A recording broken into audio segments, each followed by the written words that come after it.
Hello everyone, welcome to my mini blog. তোমরা সবাই কেমন আছো? আমি কিন্তু অনেক ভালো আছি। সকালবেলা ঘুম থেকে উঠেই রান্নাঘরে চলে এলাম। দেখলাম মা এখানে বড়া ভাজছে। আজকে চাপড়া ষষ্ঠী, তাই বড়া খেতে হয়। মাকে 6টা বড়া খেতে হয় আর কি, নারকেল দিয়ে চালের গুঁড়ি দিয়ে বানাচ্ছিল। আর আমি এখানে বিউলির ডালের বড়া বানাবো। আগের দিন রাত্রে বিউলির ডাল ভিজিয়ে রেখেছিলাম। এই ছোট ছোট বিউলির ডালের বড়া করে এটাকে ঝাল করব। খেতে কিন্তু বেশ ভালো লাগে। আজকে যেহেতু শনিবার, আজকে নিরামিষের দিনে কিন্তু এই রেসিপিগুলো খুবই ভালো লাগে।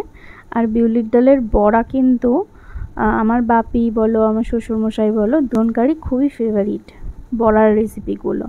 তো দেখো আমি এখানে বিউলির ডালের বড়া করে এটাকে ঝাল করে নিলাম।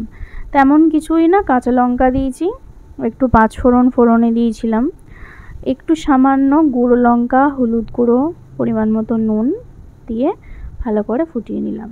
আর মা যে বড়াগুলো ভেজেছিল সেই বড়াই কিন্তু আমি এখন বাপিকে আর বাবাইকে দুজনকে দিয়ে দিলাম। আমিও একটা খেয়েছি, বেশ ভালো লাগছিল। নারকেল দিয়ে চালের গুঁড়ি দিয়ে খুবই ভালো লাগছিল, মিষ্টি মিষ্টি খেতে। বাবাইয়েরও কিন্তু খুবই ভালো লেগেছিল। এখন আমি বাপিকে দিতে যাচ্ছি। এই চাপড়া ষষ্ঠী কিন্তু আমাদের বাড়িতে এই নিয়মগুলো নেই।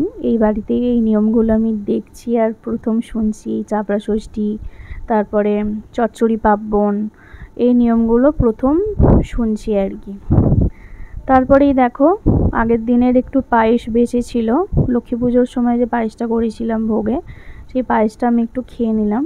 আজকে দুপুরের লাঞ্চে ছিল ভাত, কুমড়ো আর উচ্ছে ভাজা, আর বিউলির ডালের বড়ির ঝাল, আর ঝিঙে আলু পোস্ত। বাবাই মাকে খাবার খেতে দিয়ে দিলাম।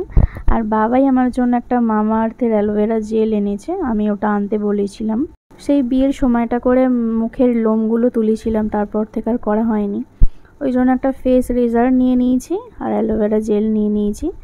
এটা দিয়ে ক্লিন করলে কিন্তু মুখটা অনেকটাই ফ্রেশ লাগে, আর মেকআপ টেকআপ করলে অনেকটাই ভালো লাগে।